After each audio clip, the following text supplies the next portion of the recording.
बेटी बचाओ बेटी पढ़ाओ अभियान धुंधला धुंधला सा लग रहा है क्योंकि देश में रेप की घटना रुक नहीं रही। 2012 Nirbhaya case, 2019 Priyanka Reddy case, 2024 Kolkata rape case. NCRB के आंकड़ों के अनुसार देश में हर 22 मिनट में एक महिला के साथ रेप हो रहा। एक दिन में लगभग 87 महिलाओं के साथ भारत में रेप हो रहा है। 2022 में भारत में कुल 31,516 रेप केस के मामले दर्ज हुए। प्रधानमंत्री मोदी महिला सुरक्षा के लिए चिंतित हो रहे हैं, लेकिन जब महिला पहलवानों ने अपने ऊपर हो रहे शोषण के लिए धरना दिया था तो मोदी जी कुछ नहीं बोले। मोदी जी ने यह भी कहा कि रेप करने वालों को दी गई सजा पेपर के कोने में होती है। महिलाओं पर अत्याचार की घटनाएं घटती हैं तो उसकी बहुत चर्चा होती है, बहुत प्रचार होता है, मीडिया में छाया रहता है।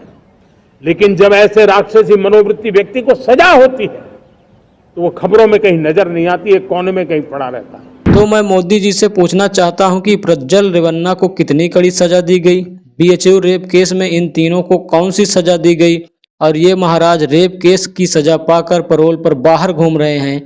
क्या यही राम राज्य है जहां बहु बेटियां सुरक्षित नहीं, भैंसी दरिंदे सड़कों पर बहु बेटियों को नोच रहे हैं, सरकारें तमाशा देखती रहती हैं, रेपिस्टों का फूल माला से स्वागत किया जाता है। रेप करने वाला अगर पार्टी का है तो सरकार उसी का साथ देती है ताकि कुर्सी बनी रहे। मोदी जी वार रुकवा सकते हैं लेकिन बहु बेटियों पर हो रहे अत्याचार पर चुप्पी साधे रहते हैं।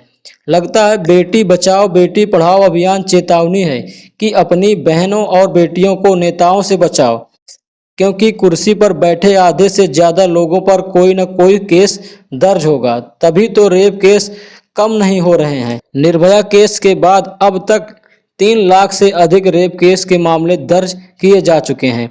2017 में 33,668 रेप केस, 2018 में 33,977 रेप केस, 2019 में 32,260 रेप केस, 2020 में 28,153 रेप केस, 2021 में 31,878 केस, 2022 में 31,516 रेप केस।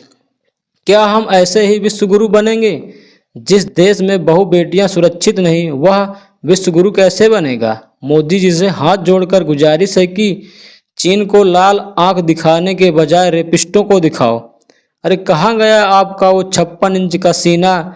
देश में बेटियों का हो रहा है मुश्किल जीना।